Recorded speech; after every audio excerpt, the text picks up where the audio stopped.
we're just going to start with the second sex, though. So I wrote down on my sticky note that the underlined is very interesting. I'm excited to read Beauvoir's Second Sex. I believe, before reading, that you are born a specific gender but have a path to follow to embody said gender. But the question is, who makes up the rules of how to embody said gender? I guess the only thing that really makes, like, the only thing that I really question about, like, the second section, like, the little section that is describing what the second sex is about is, like, okay, obviously everybody's born with parts that are describing if they're a woman or a man or cross-gendered, but, like, who puts the rules down on what being a woman is, you know? And, like, that's what's interesting me about the second sex. Like, it's like, okay, Beauvoir is saying that we have to grow into being a woman, but what does being a woman look like? And who came up with the rules of what being a woman is? But I also want to take into account, like, I'm a woman myself, and it's like, I feel like the word that's coming to mind right now is create. Like, women can create life, and I feel like that is, like, maybe, and I have to do more research on this, but maybe, like, the peak of womanhood, like, creating life. But I'm not saying that that's something that every woman should do. I feel like creating in general is, actually, I take that back. Creating in general is, like, what a woman is meant to do. But then it's like, what is a man meant to do? What's coming to mind is protect, but I feel like that kind of is, like, the patriarchy kind of, you know, in there. But I don't know, I just feel like as a woman, like, our jobs are to create. And that does not mean, like, have sex and then have a baby. Like, no, like, create life and create meaning and create art. You know, like, I feel like when a woman does something that maybe a man has already done, she adds so much more thought into it, which makes it become, like, this beautiful, like, thing that the man or a man could not do. But then it also just makes me think, like, for literally centuries long, men have thought that, and still think that, they are the best of the best, and that what they have in their mindset is what needs to be done. And this really makes me think about how, like, people that think they're in power and that have always been in power don't think about really anything. Like, they don't think about repercussions, they don't think about time, they don't think about actions. Well, actions in, like, the well thought out, detailed way, in the way that a woman does. So it's kind of just like, I don't know, like, what does a woman have to grow into? Like, her, I guess. But then it also just makes me question, what does a man have to grow into? Because for so long, men have been told that they are one thing, when literally every single human starts from this simple state that's, like, taking upon what they hear and see from others. And the world has been centered around men for so long, to the point where men have to go beyond and out of their way to get to a state that a woman is at, you know? Because men are born and they're like, oh, okay, well, men have the power in this world. Like, I have the power in this world, so I don't have to think about, you know, like, oppression in any sort of way, especially white men, you know. Black men have it differently, but women come into this world and they see, like when I was young and my mom telling me about how she was getting paid a lot less than the guy that has the same job title as her, like, things like that. Like, women see that from an early age and are like, okay, I have to work for what I want, and not work for what I want like how a man works for like a man will work for what he wants. Yes, I'm not going to invalidate that, but because they're seen as the ones that are already in power, it's kind of like, you don't have to work as hard as a woman would have to work, especially a black woman. Let's talk about that. Like, for real. But I really am excited to read The Second Sex. Before I go on to Michelle or Rowley's text, I do want to put like a little, or emphasis, not a little, but emphasis on Yasano Akiko's poem. So nothing about like the summarized version of this really stood out. Well, actually it did, but I also read the poem like low-key, like I read the first couple of lines, and in the summary it says, "It is gathering momentum to explode, and women's inner genius will shake the entire land." When I read this, I was like, oh my gosh. And basically what Akiko is referring to is that women are like volcanoes. Like, let me just read it. In this poem, Yosano compares the creativity and vitality of women to dormant volcanoes.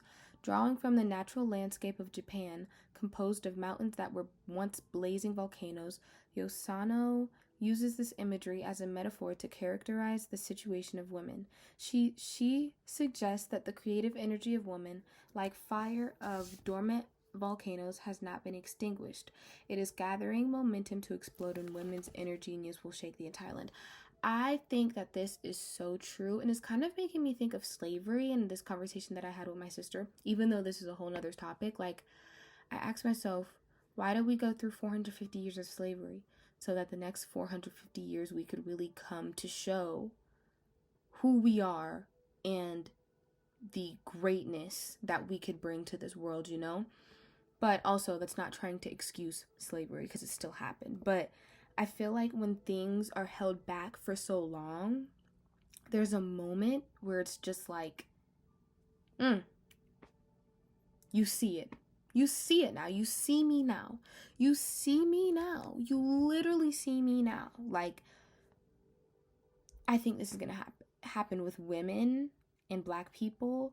And I just think, like, being a black woman now and being able to live through that, through the start of this, absolute peak, I'm not going to lie. Like, I really do believe this. Like, I believe that when you oppress for so long, oppress, and you just push things to the side, like actual social conflicts that need to be resolved, it's like it leaves this space in the future where eventually these things are going to be talked about, these things are going to be noticed, and these things are going to change society. So it's kind of just like, yeah. All right. So then we have this, I'm just going to read this quote from Rowley.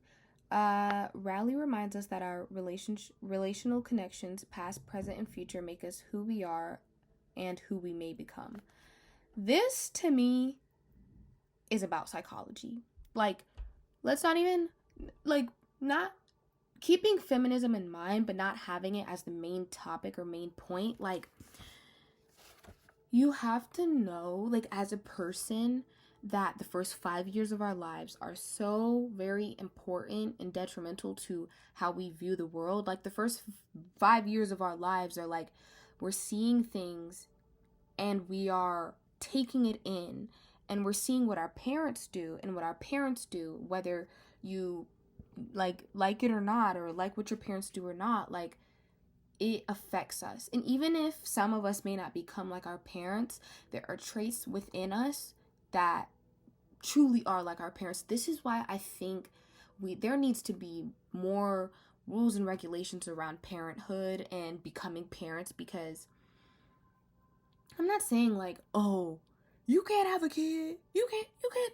No, do whatever you want with your body. Do whatever you want with your body. It literally does not matter. Or like, it does not matter. But it is so important to understand that one person can change so much. And if you're not raising your child to the best of your ability, you could be raising the next Donald Trump, the next Adolf Hitler, the next horrible person, you know? And like, I know those are kind of like Donald Trump's like right here, and then Adolf Hitler's like all the way up there, but they're still actually they're on the same level. I'm not gonna lie. After like reading the Epstein files and like seeing the confessions of people being like, oh, Trump did this to me and this and that, like I kind of, they're low-key on, they're slick close to each other, but it's not a matter of comparing because they both did and Trump's continuing to do bad things, but I just am like, this quote is about psychology for me. Like, I think this is why so many people struggle, is because they don't ask themselves, what from my past is making me act this way? You know, like, we are what we have lived. That's bars, I'm not gonna lie. We are what we have lived, and not everybody takes that into account. Like, literally not everybody takes that into account. I feel like, if you're sitting here at, like, this is so about psychology. I love psychology. Don't even get me started. Psychology and feminism? Like, hold on. But, like,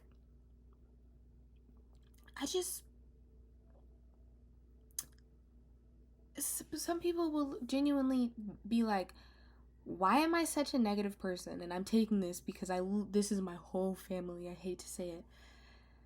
And I'm healing, growing from it. Why am I such a negative person? I'm such a negative person. My friend will come up to me and be like, oh, I just got this cute Pomeranian puppy. And my response was, man, they lose so much hair. You're going to have so much hair around your house. But cute. You know? It's like, why did I say something like that? Why did I say something like that to my friend that I love? But it's like, when you grew up, your parents and the people around you would be like, negativity this, negativity that, negative this, negative that. Like, you gotta acknowledge stuff like that. Like, you have to acknowledge stuff like that, because if you don't, then you succumb to what you've lived. And I don't want that for myself. Some people may want that for themselves because some people actually have healthy parents, but that's some. Literally, out of all of my friends, I only have one parent. Literally one that is healthy. But even the thing with healthy parents is that, okay, this is a whole nother topic, y'all. This is literally a whole nother topic. Don't get me started about childhood. Like, don't get me started about childhood and the psychology of raising a kid and how to raise a kid. And listen, I'm 17 going on 18 in literally a month, but it's just like, I observe things. I have 3 younger siblings, and I observe how my parents raised them and raised me, and it's just like, it has taught me, 1, how I don't want to be as a parent, and 2, how I'm going to raise my kids. So, I don't know, and that's kind of the thing that interests me, though, is that someone has gone through the same as me. Literally the same, like, out in the world, right? I'm not saying that I know somebody that has gone through the same as me, but they think of it so differently. This is what I kind of think about a lot. Like, what is it, like, that makes that person, and I feel like this is beyond psychology. Like, I feel like this is kind of like, I don't even know. Like, what, like, you know the thing where it's like 2 people can go through the same things but have different outcomes? What is, I have to do research on that. I have to do research on that because I feel like the way that I look at things is, I want to never be trapped in a box or a cage of my own, in my own mind. You know, like, I never want there to be a time in my life where I don't think outside the box when it comes to really the bigger things in life. And it's like, some people may not be like that, but have gone through the same things as me. But I don't know, y'all. I love this quote, though. Really love this quote. Or not a quote, but like saying, I guess.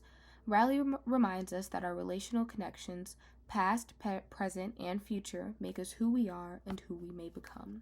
Absolutely beautiful. Our relational connections, past, present, and future, make us who we are and who we may become. I literally have to write that down in my scrapbook because, like, y'all, some of y'all may be watching and may be like, it's just a quote, baby girl. Like, it's literally just, oh my gosh, my computer keeps going black. That's why. It's literally just a quote, baby girl. Like, it's just a quote. Okay, but you saying that, let me break it down psychologically real quick. You saying or thinking that, did your parents or your provider or guardian say something like that? Like, dismiss something? Have you been taught to dismiss what other people think or deem as valuable? Like, you know, like, it's things like that where it's kind of just like, think outside of your box. Put yourself into the perspective of someone else. Think about it, you know? And I feel like that is so very important when it comes to feminism, because this book, right, or this section 1, I'm not too sure about the other sections, the first thing that it started off with is how the term feminist waves discredits all of the feminist things that happened in those time periods, you know? Like, we have the waves. I'm not gonna lie, y'all. I'm just gonna be vulnerable. There may be, I think it's like 3 or 4 waves, but like, there was one thing that was like saying like, it, like there are so many things that happened between, and what I'm reading right now is between the 1970s and the 1980s, between that, in that time period, that really only just talks about like white feminists, you know, and not the multicultural, multiracial feminists that were out in the world, you know. That's what I really like about this book, because even like the first quote that's in the book, or the first reading that's in the book, the poem that I was talking about by, excuse my pronunciation, Yosano Akiko, she's from Japan, and it talks about Japan, like, when you're in school, like being in high school and going to high school and having just graduated high school, it's just like, we didn't learn about stuff like this. Like, yeah, we learned about the Seneca Falls Convention. Yeah, we read and talked about all this stuff with Jane Austen, I believe it is. Or Jane Austen. I think excuse me if that was kind of a dumb moment. And what it says, Elizabeth Cady Stanton, the most prominent white middle-class woman in official histories of the 19th century women's movement. Like, it's just like, what do you know about that wave or that period outside of what white women are saying, you know? And it makes me think, like, there's so many things that I've missed, that I had not missed out on, but I haven't learned about and haven't read because of the education system that is set up, which is also another topic. I really think that the education system needs some serious renovation. Maybe even a whole change. Like, I'm not gonna lie, because, but like, I think that when it comes to reading,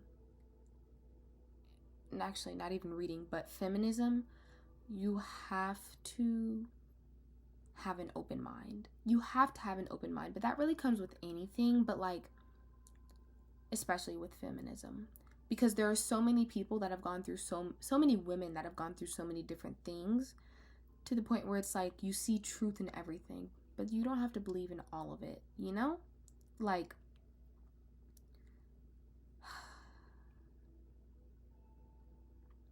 yeah, that's my first day of reading and annotating the Feminist Theory Reader. And honestly, like, okay, I'm not gonna lie, like, I skipped the, what is this? I think it was like, there's 2 introductions, and I skipped the first one. The first one kind of just talks about, like, what each section talks about, but I love the element of surprise, you know? But this first section, and like, I'm excited for it. I am excited for it, I'm not gonna lie. Like, I am excited for this. I've always been the type of person to be interested by, like, feminism and, like, the things that fall within it. Like I was talking about earlier, psychology, and then you get sociology, and then anthropology, and, like, all these ologies. But, like, just all these different perspectives. I like that. I think that's gonna be the title. Day 1 of reading Feminist Theory Reader, Colin. The different perspectives of feminism. That is the quote, because it's just so important to think things in different perspectives. Like, seriously. And just for, like, life lessons and putting feminism to the side, even though it's the main topic, if you don't think in different perspectives throughout life, how can you grow? Because when you think of new perspectives, or you think in new perspectives, you are touching that location in your mind that wants to grow and be more, I feel like, and learn more. That's kind of how I see it. I don't know if that makes sense, but it's like you're expanding your brain and your outlook on the world when you question your own thoughts and do question where your own thoughts have come from. Like, and you really put a good amount of acknowledgement into your childhood and how you were raised. That is the number one thing that I see. Like, the way that you were raised, we don't put enough emphasis on this. We don't. We do not. Literally, like, and the thing that's coming to mind is, like, privileged people. Privileged people were born and raised privileged. And the only way that they would be able to think in that, oh, I'm not privileged perspective, is if someone taught them to, or if when they grow up they see it for themselves, you know? Or they see it for them. I don't know. There's a lot of ways, but it's just like there has to be something in their lives that provokes them to think about that, because they've always been privileged, you know? So when you think about that, in the sense of yourself, what have you gone through that may seem normal to you, but is different to others, you know? Peace.